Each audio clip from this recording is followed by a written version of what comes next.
नमस्कार, आप देख रहे हैं टोटल न्यूज में। हूं आपके साथ कंचन शर्मा। ईडी का सीएम केजरीवाल को समन लगातार इस मामले को लेकर के लगातार अपडेट भी मिल रही है और समन जारी है। सीएम केजरीवाल ने दिल्ली हाईकोर्ट का रुख कर लिया है। केजरीवाल ने ईडी के सभी समन को चुनौती दी है और अभी तक जितने भी समन भेजे गए हैं उसको चुनौती दी है। दिल्ली हाईकोर्ट की डिवीजन बेंच इस मामले पर अब सुनवाई करेगी। यह मामला लगातार बढ़ता जा रहा है। जल बोर्ड मामले में उनको पहला समन मिला, अभी एक दो दिन पहले ही उनको समन किया गया और अब तक 9 समन आबकारी नीति को लेकर के उनको मिल चुके हैं। तो देखिए, इसी को लेकर के बीजेपी भी लगातार हमलावर है और अब ये जानकारी मिल रही है कि ईडी का सीएम केजरीवाल को समन मामला जो है वो लगातार जारी है और दिल्ली के सीएम केजरीवाल ने हाईकोर्ट का रुख कर लिया है। केजरीवाल अब चुनौती दे रहे हैं। ईडी के सभी समन को चुनौती उन्होंने दी है।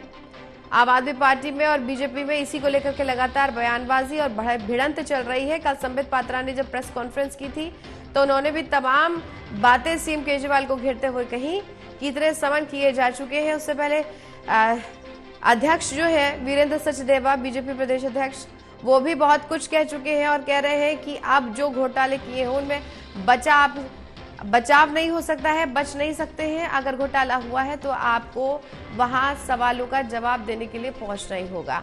उधर वो कह रहे हैं कि हम तो बेल पर बाहर हैं और सुप्रीम कोर्ट का जो भी आदेश होगा, जब उसमें इन्वेस्टिगेशन चल रही है, पूरी जांच पड़ताल चल रही है, एग्जामिन खुद कोर्ट उसको कर रहा है कि तो इसमें इंतजार क्यों नहीं कर सकती है सरकार, या फिर केंद्र सरकार इंतजार क्यों नहीं कर सकती है, बीजेपी इसको लेकर के इंतजार क्यों नहीं कर सकती है जब खुद कोर्ट एग्जामिन इस केस को कर रहा है। तो हमें भी तो पता चलना चाहिए कि जल बोर्ड का आखिर मामला क्या है। ये जब प्रेस कॉन्फ्रेंस कर रही थी आतिशी, आम आदमी पार्टी की मंत्री, तभी वो इस बात को कह रही थी जब उनसे पूछा गया मीडिया के द्वारा कि आखिर ये जल बोर्ड का मामला क्या है। उन्होंने कहा ये तो हम भी नहीं जानते, ये कभी दूसरा, कभी कोई आबकारी नीति का मामला ले आते हैं, कभी जल बोर्ड का मामला ले आते हैं, ये सॉल्व होगा तो अगला कोई और मामला आ जाएगा।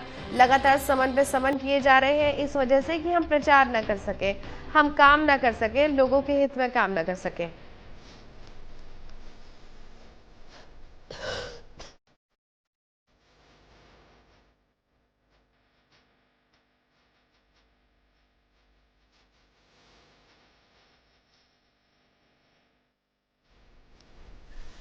तो सीएम केजरीवाल को ईडी का समन लगातार जारी है, लेकिन अब केजरीवाल ने ईडी के सभी समन को चुनौती दी है, ये जानकारी अब तक मिल रही है।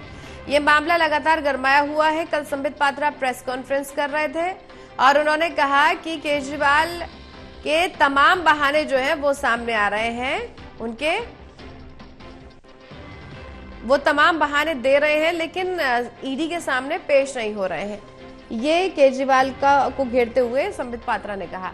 दिल्ली हाईकोर्ट की डिवीजन बेंच इस मामले पर सुनवाई भी करेगी और उनको सुनवाई के लिए थोड़ा सा इंतजार जरूर हम सभी को करना होगा कि आखिर सुनवाई में क्या कुछ रहता है। लेकिन केंद्र सरकार पर हमला बोलते हुए अरविंद केजरीवाल और उनकी पार्टी का ये कहना है कि आखिर जब कोर्ट इस मामले को खुद एग्जामिन कर रहा है तो उनको बार बार समन करवाने की क्या जरूरत है। ईडी सीबीआई तो उन्हीं के इशारों पर काम कर रही है, केंद्र सरकार का एक कह सकते हैं मोहरा बन चुकी है और फिर उन्हीं के हिसाब से काम कर रही है। जब कोर्ट इस मामले को खुद देख रहा है, एग्जामिन कर रहा है, तो वो इंतजार नहीं कर सकते हैं क्या? लेकिन नहीं, उनको इंतजार नहीं करना है, क्योंकि अब अगर वो डरते हैं, यानी अगर केंद्र सरकार में प्रधानमंत्री मोदी अगर डरते हैं तो सिर्फ और सिर्फ केजरीवाल से डरते हैं। उनको लगता है कि केजरीवाल ही वो टक्कर देने वाले नेता है या आम आदमी पार्टी ही वो मात्र एक पार्टी है जो उनको आराम से टक्कर दे सकती है। तो ये आम आदमी पार्टी और बीजेपी में भी जो लगातार भिड़ंत चल रही है वो ये है।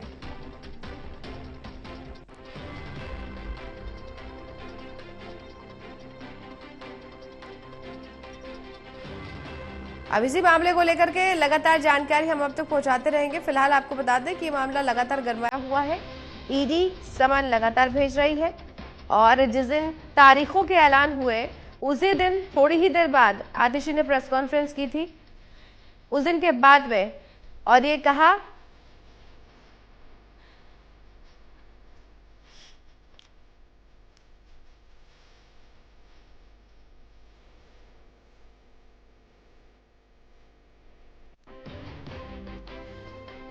ईडी के समन को लेकर ही मामला जारी है और ईडी के मामले को लेकर के ये कहा जा रहा है, सीएम केजरीवाल ये कह रहे हैं कि ये सब कुछ षड्यंत्र है, कॉन्स्पिरेसी है, सीबीआई और ईडी इशारों पर काम कर रहे हैं और अरविंद केजरीवाल ने ईडी के सभी जो समन है उनको चुनौती भी दे दी है।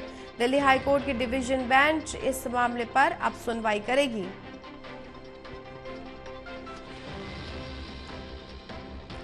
तो ये मामला इस वक्त काफी चर्चाओं का विषय बना हुआ है। संबित पात्रा ने भी तमाम आरोप शराब घोटाले को लेकर के सीएम केजरीवाल पर भी लगाए हैं और तमाम सवाल पूछे हैं और कहा जा रहा है कि ईडी को लेकर के इतने सवाल जो केजरीवाल कर रहे हैं उनको अपने सवालों का जवाब देना चाहिए। जब प्रश्न पूछे जा रहे हैं, प्रश्न पूछने के लिए उनको बुलाया जा रहा है, तो आप वहां क्यों नहीं पहुंच रहे?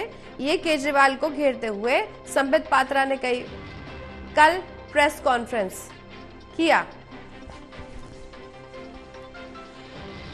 और अब दिल्ली के सीएम केजरीवाल एक तरफ लोकसभा चुनावों की तैयारी में भी लगेंगे। पार्टी आम आदमी पार्टी हो या बीजेपी हो या दूसरी कोई पार्टी हो, लगातार लोकसभा चुनावों की तैयारियों में भी लगी हुई है। लेकिन सीएम केजरीवाल का कहना है कि और उनकी पार्टी का कहना है कि आप हमें लोगों के काम करने के लिए रोक रहे हैं, अवरोध बन रहे हैं और हम लोगों को यानी दिल्ली की जनता के साथ कोई नाइंसाफी नहीं होने देंगे। हमने इतने अच्छे काम किए हैं, दिल्ली सरकार ने इतने शानदार काम किए हैं। देवेश हमारे सहयोगी जुड़ गए हैं, ज्यादा जानकारी आप तक पहुंचाएंगे। देवेश, ये मामला लगातार गर्माता जा रहा है। कल संबित पात्रा भी प्रेस कॉन्फ्रेंस करके केजरीवाल सरकार को घेरते नजर आए हैं। अब ये कहा जा रहा है कि दिल्ली हाईकोर्ट का रुख किया है और चुनौती सारे समन को दे रहे हैं सीएम केजरीवाल। देखिए, बिल्कुल शराब नीति मामले में ईडी ने अब तक मुख्यमंत्री अरविंद केजरीवाल को 9 समन जारी किए हैं। अब ऐसे में इन 9 समन को चुनौती दी गई है दिल्ली हाईकोर्ट में और दिल्ली हाईकोर्ट में आज इस मामले को लेकर सुनवाई होनी है, क्योंकि लगातार ईडी की तरफ से समन भेजे जा रहे हैं, क्योंकि 9 समन हो गए हैं। मामला राउज एवेन्यू कोर्ट में भी है और पिछली बार मुख्यमंत्री खुद फिजिकली तौर पर मौजूद रहे थे और उन्होंने कोर्ट से जमानत भी ली थी। अब ऐसे में 9 समन भेज दिए गए हैं और 9वें समन के लिए ईडी ने 21 मार्च को अरविंद केजरीवाल को पूछताछ के लिए बुलाया है। अब उससे पहले जो आम आदमी पार्टी के मुखिया हैं और दिल्ली के मुख्यमंत्री हैं अरविंद केजरीवाल, उन्होंने इन सभी समन को यानी कि 9 समन को दिल्ली हाई कोर्ट में चुनौती दी है। हाई कोर्ट इस मामले को लेकर सुनवाई करेगा, क्योंकि लगातार इस बात का भी जिक्र किया जा रहा है कि ये 9 के 9 समन जो है राजनीति से प्रेरित हैं, अवैध है, गैर कानूनी है और क्योंकि लोकसभा चुनाव होने हैं इसलिए मुख्यमंत्री अरविंद केजरीवाल को ईडी गिरफ्तार करना चाहती है। भाजपा की एक साजिश है। अब ऐसे में आज कोर्ट में इसको लेकर अहम सुनवाई होगी। कोर्ट का क्या कुछ रुख रहता है ये देखने वाली बात होगी। जी, बहुत शुक्रिया तमाम जानकारी के लिए देवेश।